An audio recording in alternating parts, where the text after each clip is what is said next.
चलिए आज हम लोग नया वीडियो का नया लेक्चर लेके आ चुके हैं। आइए तो हम लोग पॉलीमर का देखते हैं पार्ट 2। आइए ध्यान से देखिए, मैं सिखाने का 100% गारंटी लेता हूँ, ठीक है। तो ध्यान से देखिए, अगर आप लोगों को शॉर्ट स्क्रीन लेना है तो ले लीजिए, थोड़ा सा हम साइड हो जाते हैं, ठीक है। चलिए तो देखिए, ये लेक्चर सेकेंड है, इसमें थोड़ा सा ध्यान से देखिएगा। इसमें हम लोगों को जो पढ़ना है वो पढ़ना है बहुलीकरण के प्रणाली के आधार पर, यानी किसका, बहुलक का वर्गीकरण। तो ध्यान से देखिए, पहला जो होता है वो होता है योगात्मक बहुलक और दूसरा जो होता है वो संगणक बहुलक होता है। तो ध्यान से देखिएगा, इसमें क्या होता है, ध्यान से देखिए। योगात्मक में क्या होता है कि देखिए, एकलक जो जुड़ता है एक प्रत्यक्ष संयोजन से जुड़ता है और बिना किसी सह उत्पाद के यह बनते हैं, ठीक है। इसमें क्या होता है, वैसे बहुलक जिसमें क्या होता है, देखिए तो वैसे बहुलक जिसका निर्माण एकलकों के प्रत्यक्ष संयोजन एवं बिना किसी सह उत्पाद के, हम क्या बोले थे, एकलकों के क्या प्रत्यक्ष संयोजन, लेकिन बिना कोई उत्पाद एक्स्ट्रा ये नहीं दे सकता है, इसी को हम लोग बोलते हैं योगात्मक बहुलक। फिर से देखिए, और क्या है, वैसे बहुलक जिसका निर्माण एकलकों के प्रत्यक्ष संयोजन एवं बिना किसी सह उत्पाद के विलोपन से होता है, वो क्या कहलाता है, योगात्मक बहुलक कहलाता है। जैसे क्या है, पॉलीथीन है, पॉली एक्रोनाइट्राइल है, और क्या बोलते हैं PVC, poly vinyl chloride etc इत्यादि वगैरह सब है। अगर स्पष्ट बात में अगर आपको हम समझाएं ना, तो ध्यान से देखिए क्या होता है। इसमें जो होता है, किसमें, योगात्मक में क्या होता है कि एकलक जो है जुड़ता तो सही है और एक दूसरे का निर्माण जो करता है बिना किसी सह उत्पाद के करते हैं। अगर मान के अगर चलते हैं तो इसमें क्या होता है ना, ध्यान से देखिए, इसमें एक एकलक से ही निर्माण ये हो जाता है, लेकिन इसमें क्या होता है, कम से कम 2 या 2 से अधिक जैसे एकलक होना चाहिए। जैसे मैं आप लोग को हम बताएंगे बनाने के लिए बुना एस रबड़, बुना एन रबड़ ईटीसी वगैरह सब, जब अभी आगे वाले टॉपिक में बताएंगे तब आप लोग ध्यान से देखिएगा। यानी क्या बोले, वैसे बहुलक जिसका निर्माण एकलकों के प्रत्यक्ष संयोजन एवं बिना किसी सह उत्पाद के होते हैं वह क्या कहलाते हैं, बताइए, योगात्मक बहुलक कहलाते हैं। आइए तो थोड़ा सा देखिए, योगात्मक आपको समझ में आ गया होगा। आइए अब हम संगणक आपको समझाते हैं। देखिए संगणक में क्या होता है कि 2 एकलक आपस में जुड़ता है और दोनों जुड़कर जब बहुलीकरण, यानी बहुलीकरण दोनों का जब होता है तो वो क्या करता है, कुछ न कुछ अतिरिक्त एक्स्ट्रा उत्पाद बना देता है। जैसे में H2O हो गया, NH3 हो गया, HCl हो गया, डॉट डॉट ETC वगैरह सब हो गया। यानी 2 मिलेगा और एक नया क्या बकलोलवा का निर्माण कर दे ना जी। और बकलोल का मतलब क्या हुआ, नया उत्पाद कुछ न कुछ हुआ, तो इसी को बोलते हैं। देखिए बोलेंगे वैसे बहुलक जिसमें 2 या 2 से अधिक एकलक, हम अभी तुरंत बताएं, 2 या 2 से अधिक एकलक आपस में जुड़कर कुछ अतिरिक्त, कुछ नया उत्पाद दे दे, उसको हम लोग क्या बोलते हैं, संगणक बहुलक कहते हैं। जैसे में नया उत्पाद जब देगा तो H2O, NH3, HCl dot dot वगैरह सब ETC वगैरह सब देगा, और ये जब हम लोग बनाएंगे नाइलॉन 6 बेकेलाइड वगैरह सब और सारा सब चीज बनाएंगे तो वहाँ आपको ये सब देखने को मिलेगा। तो चलिए मुझे ये विश्वास है कि आप लोगों को ये चीज समझ में आ गया होगा। आइए इधर देखते हैं। अब तो बहुलीकरण के प्रणाली के आधार पे हो गया। आइए अब हम लोग जो देखेंगे वो अंतर आणविक बलों के आधार पे। इसमें जो होता है मुख्यतः हम लोगों को 4 चीज पढ़ना है। जैसे में सबसे पहले पढ़ना है इलास्टोमर, दूसरा पढ़ना है रेशा या तंतु जिसको फाइबर बोलते हैं इंग्लिश में, और तीसरा पढ़ना है क्या पढ़ना है, थर्मो प्लास्टिक, और तीसरा क्या, चौथा क्या पढ़ना है, थर्मोसेटिंग प्लास्टिक, ठीक है। तो आइए हम अब बारीकों से एक एक करके सबको पढ़ेंगे, ये चारों 5 में से एक एक करके पढ़ेंगे। तो आइए तो सबसे पहला जो हम लोग लेते हैं, आपको एक ट्रिक देंगे और जबरदस्त उड़ा देंगे। आइए देखिए तो ये बकलोल को हम कैसे उड़ाते हैं, ध्यान से देखिए। अरे बाबू सिखाने का मेरा गारंटी, अगर नहीं सिखा दिए तो बेकार है वीडियो, ठीक। देख ये बकलोल को सीखते हैं। क्या है बाबू रे, ये जो होता है इसमें क्या होता है कि एकलक जो है आपस में जुड़ता है। कौन जुड़ता है? एकलक जो जुड़ता है, यानी एकलक का श्रृंखला होता है, ठीक है। यानी दो या दो से अधिक एकलक तो जुड़ेगा। तो देखिए इसमें क्या होता है, ये जो इलास्टोमर और ये, अगर आपको इलास्टोमर समझ में आ गया तो रेशा और तंतु भी समझ में आ जाएगा। और इसमें देखिए अगर प्लास्टिक आ गया आपको तो थर्मोसेटिंग, यानी इसमें दो चीज ध्यान में रखना है। अगर ये आपको आ गया तो ये ऑटोमेटिक आपको आ जाएगा, और ये अगर आ गया ये 3 नंबर तो ये 4 नंबर आपको आ जाएगा। ध्यान दीजिए। तो हम लोग जो पढ़ रहे हैं वो पढ़ रहे हैं इलास्टोमर। आइए, इलास्टोमर में क्या होता है ना, इसमें दो एकलक के बीच का जो बल होता है, यानी अंतर बल, यानी अंदर का बल, वो कमजोर होता है। किसका? इलास्टोमर का जो बल होता है वो कमजोर होता है। देखिए इधर हम शॉर्ट में लिख के भी रखे हुए हैं आप लोगों के लिए। इसका जो होता है ये कमजोर होता है, और ये रेशा या तंतु में कैसा बल होता है? अंतराण्विक बल मजबूत होता है। तो इसमें कमजोर, इसमें मजबूत। तो पहले ये दोनों को देख लेते हैं, इसके बाद इस पे विशेष कर बात करेंगे। आइए देखिए क्या है, थोड़ा सा देखिए तो आप देखेंगे इलास्टोमर तो क्या बोले हैं, वैसे बहुलक जिसमें एकलक के श्रृंखला परस्पर, एकलक का श्रृंखला भी हम बोले हैं, यानी दो या दो से अधिक भी एकलक हो सकता है।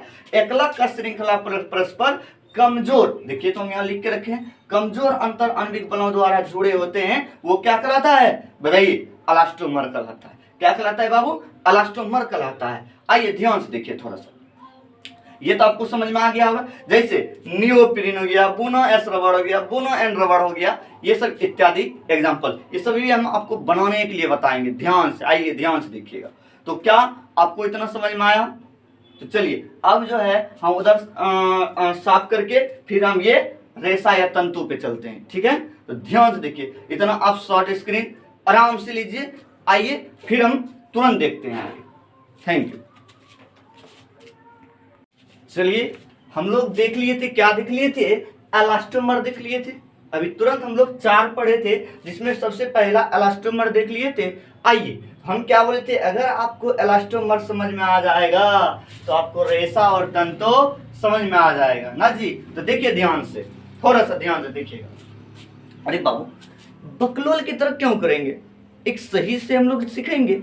आ तो देख, तो ध्यान से मैं सिखा ही दूंगा। रे रे बकलोल, रे देखने इधर, देखो क्या है नो, कुछ नहीं है। ये क्या होता है ना, कमजोर अंतर आणविक बलों द्वारा जुड़े होते हैं, और ये जुड़े होते हैं मजबूत अंतर आणविक बलों द्वारा। कोई ज्यादा दिमाग नहीं लगाना। इलास्टोमर कमजोर और रेशा तंतु मजबूत। जैसे में देखिए ध्यान से बोलेंगे, वैसे बहुलक जिसमें एकलक, सब में तो एकलक का ही श्रृंखला का बात कर रहे हैं। वैसे बहुलक जिसमें एकलक श्रृंखला कैसे जुड़ा होता है इन्नु? देखो, मजबूत अंतर आणविक बलों द्वारा जुड़े होते हैं। यहाँ देखिए तो यहाँ कमजोर था क्या, इसमें क्या कर देंगे, केवल मजबूत अंतर आणविक बलों द्वारा जुड़े होते हैं। लेकिन क्या, एक लंबी श्रृंखला का निर्माण भी कर देता है। यानी मजबूत तो जुड़ा होता है, लेकिन एक बहुत सारा लंबी श्रृंखला का निर्माण करता है। ध्यान से देखिए, तो वो क्या कहलाता है? रेशा या तंतु। क्या कहलाता है? रेशा या तंतु। आइए 3 नंबर देखते हैं। देखिए इसमें अगर आपको ट्रिक से सिखा दें, इसमें 2 है, एक थर्मोप्लास्टिक है और एक थर्मोसेटिंग है। तो आइए ध्यान से देखिए, इसमें देखिए आपके सामने में क्यों ये लिख के रखे हुए हैं, ध्यान से देखिए। देखिए ये जो थर्मोप्लास्टिक होता है इसमें भी एक बल ही लगता है। आइए देखिए, जिसमें हम यहाँ एक ट्रिक लिखे हुए हैं कि देखिए, रेशा से कम और इलास्टोमर से ज्यादा क्या मध्य बल, कौन सा बल? अंतराण्विक बल। देखिए क्या बोल रहा है, रेशा। आइए तो देखिए यहाँ रेशा है, रेशा से कम यानी इससे कम, और किससे? देखिए इलास्टोमर से ज्यादा, यानी इससे ज्यादा और इससे कम अंतर आणविक बल क्या कहलाता है? थर्मोप्लास्टिक। समझिएगा ध्यान से, रेशा से कम, देखिए इससे कम बल और इससे ज्यादा, यानी अगर मान के चलिए तो दोनों का डिफरेंट ना जी, डिफरेंट ही ना कहलाता है जी। तो देखिए ध्यान से क्या है, आपको इससे पहले वाले में हम पढ़ाए थे ये रैखिक श्रृंखला वाले बहुलक, और क्या नेटवर्क बहुलक या तिर्यक बहुलक, देखिए तो हम पढ़ाए थे कि नहीं। आइए अगर नहीं देखे हैं तो आप फर्स्ट वाला वीडियो देखिए। आइए ध्यान से देखिए क्या है नो, बस ये ट्रिक को याद रखना, रे सब उड़ा देंगे। क्या है? थर्मोप्लास्टिक। आओ तो क्या बोले, देखो रैखिक, यानी रैखिक मतलब क्या होता है नो, यानी क्या होता है, एक लाइन में, कतारों में होता है। आइए देखिए, रैखिक या अल्पशाखित ना जी, अल्पशाखित या रैखिक वैसे बहुलक जिसमें अलास्टोमर, देखिए थे हम अलास्टोमर आया, देखिए अलास्टोमर और रेशा तंतु के मध्य, देखिए इसके और इसके मध्य यानी दोनों के मध्य जो बल हो, कौन बल नो, अंतर आणविक बल उपस्थित रहता है, वह थर्मो क्या कहलाता है, बताओ ना, थर्मोप्लास्टिक। या ध्यान से देखो, यानी रैखिक या अल्पशाखित वैसे बहुलक जिसमें एलास्टोमर और रेशा तंतु के मध्य क्या, मध्य अंतर आणविक बलों को हम लोग क्या बोलते हैं, थर्मोप्लास्टिक। अरे बाबू सुनो, एक है छोटू थर्मोप्लास्टिक और एक थर्मोसेटिंग। और देख लो, थर्मोप्लास्टिक एक ऐसा प्लास्टिक होता है छोटू, एक ऐसा प्लास्टिक होता है जिसमें देख ये प्लास्टिक है ना बाबू, तो इसको हम लोग पुनः अगर गर्मा के यानी हीट करके, यानी इसको क्या करेंगे, फिर अगर इसको गर्मा के अगर दूसरे भी आकार में डालने के लिए चाहेंगे तो डाल सकते हैं कि नहीं डाल सकते हैं, बिल्कुल डाल सकते हैं सर। जैसे में आप लोग देखे होंगे प्लास्टिक, जैसे प्लास्टिक कौन सा देखे होंगे, जैसे में देखो हम यहाँ आपको दिखाने के लिए एक पाइप हम रखे हुए हैं, देखिए तो आपको दिखाई दे रहा है क्या, ये पाइप जैसे वायरिंग वगैरह सब वाला होता है, पानी का वायरिंग वाला, ये हम केवल पढ़ाने के लिए आपको दिखाने के लिए रखे हुए थे। और ये ध्यान से देखिए, तो ये नहीं तो आप देखे होंगे वो जो बिजली का वायरिंग करते हैं, या फिर जो आप देखे होंगे चेयर वगैरह सब, तो दो तरह का प्लास्टिक होता है मेरे पास। देखिए, एक वैसा प्लास्टिक होता है जिसे पुनः गर्म करके उसे किसी भी नया आकार में डाला जा सकता है, लेकिन एक वैसा प्लास्टिक होता है जिसे हम नया आकार में पुनः नहीं डाल सकते। जैसे में देखिए, इसलिए ये जो आपका थर्मोप्लास्टिक है, थर्मोप्लास्टिक को पुनः गर्म करके हम लोग नया रूप डाल सकते हैं, और ये थर्मोसेटिंग में नहीं डाल सकते। कैसे रे बाबा, सुन, ये जो प्लास्टिक है बाबा, इस प्लास्टिक को गर्म कर सकते हैं, किसको, थर्मोप्लास्टिक को। जैसे में ये प्लास्टिक आपको दिखाई दे रहा है क्या, देखिए तो ध्यान से, ये मार्कर वाला प्लास्टिक, इसको गर्म करेंगे तो हम लोग पुनः डाल सकते हैं, लेकिन इसको नहीं। जैसे तुम लोग भोज वाला पत्ता देखा होगा, जैसे भोज में पत्ता जैसे हम लोग खाते होते हैं, तो वो एक थर्मोसेटिंग है। और देखिए, जैसे में हम लोग वो क्या बोलते हैं ना, जो बीना वगैरह सब बनाते हैं माँ सरस्वती का, तो उसमें देखते होंगे वो क्या बोलते हैं आप लोग, जो व्हाइट वाला जो है काट के इसके बाद उस प्लास्टिक को हम लोग बीना के रूप में देते हैं। या फिर आप लोग मछली का कार्टून देखे होंगे, तो वो सब प्लास्टिक को हम लोग पुनः गर्म करके उपयोग में नहीं ला सकते। आइए देखिए ध्यान से, तो ये आपको समझ में आ गया होगा, ये पॉइंट हम आपको समझा रहे थे। क्या, यह एक प्लास्टिक होता है जिसे बार बार गर्म करके या पिघला करके किसी भी आकार में डाला जा सकता है। जैसे में आपको ये जो पाइप दिखाए थे, पीवीसी यानी पॉलीथीन, नायलॉन वगैरह सब, ठीक है छोटू, ये सब होता है बाबा। इसमें क्या होता है, यहाँ से देखना, ये बहुत जबरदस्त स्टार है, यह एक प्लास्टिक होता है। अभी जब अंतर स्पष्ट हम लोग लिखेंगे तो ये चीज ध्यान में रखिएगा, यह प्लास्टिक होता है जिसे बार बार गर्म करके नया आकार में डाला जा सकता है। लेकिन आइए यहाँ, ये जो थर्मोसेटिंग है, कितना नंबर है बाबा, 4 नंबर। आजा ध्यान से देखो, ध्यान से देखेगा, सिखा देंगे। अरे बाबू, इसमें केवल 2 शब्द चेंज करना। यहाँ देखो क्या पढ़ाए थे, रैखिक या अल्पशाखित, नो केवल ये चीज चेंज करो, बाकी बात इधर जो है उसी चीज को छाप। देख यूं क्या बोले, तिर्यक बाधित या तिर्यक बंधित न जी, क्या अत्यधिक क्या शाखित, यानी शून्य। तिर्यक का मतलब क्या होता है, इसमें एक नेटवर्क की तरह होता है। नेटवर्क आपको इससे पहले वाले लेक्चर में पढ़ाए हुए हैं, नहीं देखें तो थोड़ा सा वहां देखिए। क्या बोले, तिर्यक या अल्पशाखित वैसे बहुलक जिसमें, देखिए केवल ये शब्द चेंज हुआ है, जिसमें एलास्टोमर और रेशा तंतु के मध्य अंतर आणविक बल उपस्थित रहता है। क्या रहता है, अंतर आणविक बल उपस्थित रहता है, उसे हम लोग क्या बोलते हैं, थर्मोसेटिंग या थर्मोसेटिंग बहुलक बोलते हैं। क्या समझ में आपको आया, चलिए देखिए, आइए इसका स्टार लिखते हैं। देखिए लिखते हैं, यहाँ ध्यान से देखिएगा। क्या बोले, ये भी प्लास्टिक होता है, लेकिन इसे बार बार गर्म करके पुनः उपयोग में नहीं लाया जा सकता, ये तो बकलोल ऑटोमेटिक है। आज देख देख सिखाता हूं, यह एक प्लास्टिक होता है जिसे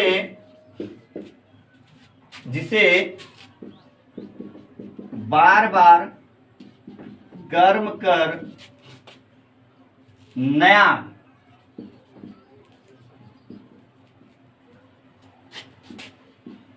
आकार में नहीं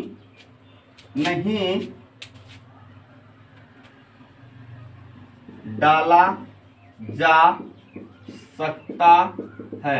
यानी ढाला या डाला, ठीक है ना। ठीक, देखो एग्जांपल मेरे नो bakelite, resin, terylene dot dot etc। क्या आपको इतना समझ में आया? आ गया? चलिए इसको आराम से अभी आप शॉर्ट स्क्रीन लीजिए। अगला जो आपका क्वेश्चन है, आइए देखिए क्या है। यानी आपको जो बोर्ड में पूछता है वो पूछता है नो थर्मोप्लास्टिक। क्या पूछता है? थर्मोप्लास्टिक एवं थर्मोसेटिंग प्लास्टिक में अंतर स्पष्ट लिखिए। तो आप जल्द से जल्द इसको शॉर्ट स्क्रीन लीजिए, बस हम तुरंत आपको बताते हैं।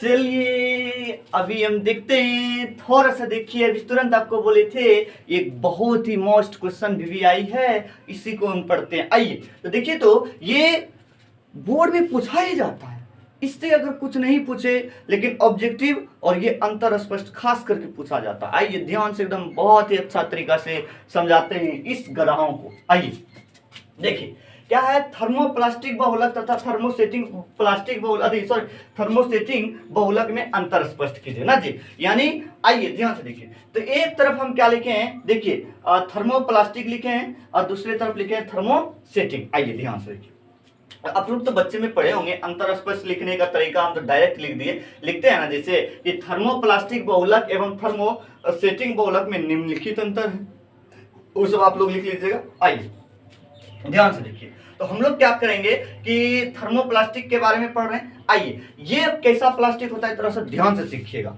अगर ध्यान से सीखिएगा, इसको हम लिख देंगे, तुरंत आप सीख लीजिएगा। ये ऐसा प्लास्टिक, कौन? थर्मोप्लास्टिक एक ऐसा प्लास्टिक होता है जिसे पुनः गर्म करके, यानी बार बार गर्म करके नया आकार में डाला जा सकता है, ठीक है। और इसे गर्म करके जब ठंडा करेंगे तो कठोर अवस्था में आ जाएगा, ठीक। आइए, लेकिन ये एक ऐसा प्लास्टिक होता है जिसे गर्म करने पर नया आकार में नहीं डाला जा सकता है, ठीक है। देखिए थोड़ा सा, आइए तो इसको क्या करेंगे, पुनः भी किसी भी आकार में डाला जा सकता है, लेकिन इसे किसी आकार में नहीं डाला जा सकता है। आइए ध्यान से देखिएगा, इसका निर्माण जो होता है किससे होता है? योगात्मक बहुलक से, ये योगात्मक बहुलीकरण से। किसका? इसका, इसका, इसका, अभी तुरंत अभी पीछे बताएं आपको। और इसका जो होता है संगणक बहुलीकरण से होता है। ध्यान से देखिएगा। आइए इसमें जो होता है कौन होता है? रैखिक संरचना होता है, लेकिन इसमें कैसा होता है? त्रिज्यक या नेटवर्क होता है। आइए देखिएगा ध्यान से, इसका अगर उदाहरण लेते हैं तो पॉलीथीन वगैरह से हो गया, पीवीसी हो गया, ईटीसी हो। आइए ध्यान से देखिए, और उसमें बेकेलाइट हो गया, रेजिन हो गया। तो चलिए हम लोग बारीकी से लिखते हैं। देखिए देखिए इसे क्या लिखेंगे? इसे ना जी, इसे किसी भी आकार में क्या क्या जा सकता है? ढाला जा सकता है। इसे किसी भी आकार में क्या क्या जा सकता है? ढाला जा सकता है, ठीक है। आइए इसमें क्या लिखेंगे? 2 नंबर में इसे इसे इसे किसी भी आकार में डाला जा सकता है, लेकिन इसे नहीं डाला जा सकता है। थोड़ा सा मैं इसको थोड़ा सा अच्छा लगने के लिए हम कर देते हैं, क्योंकि एक्चुअली जो होता है ना बाबू, डिजिटल बोर्ड तो है नहीं। देखिए इसे पुनः किसी भी आकार में नहीं ढाला जा सकता है। क्या आप लोगों को समझ में आया? ठीक है बाबू, अब आप लोगों का कंटिन्यू क्लास चलेगा। देखिए आइए थोड़ा सा इसका तीसरा पॉइंट देखिएगा। हमने अभी आपको बताए, क्या बताए? इसका जो निर्माण होता है वो योगात्मक बहुलीकरण से होता है। उसका संगणक लिखिए। इसका निर्माण योगात्मक बहुलीकरण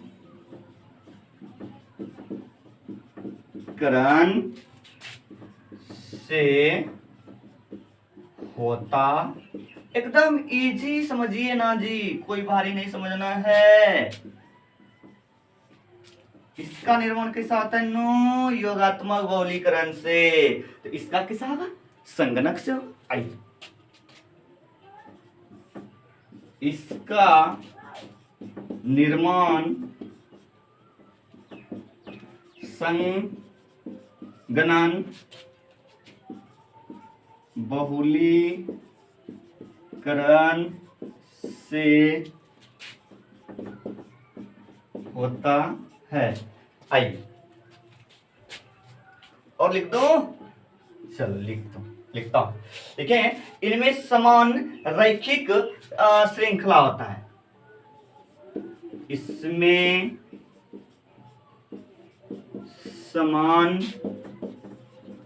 रैखिक श्रृंखला, ये संरचना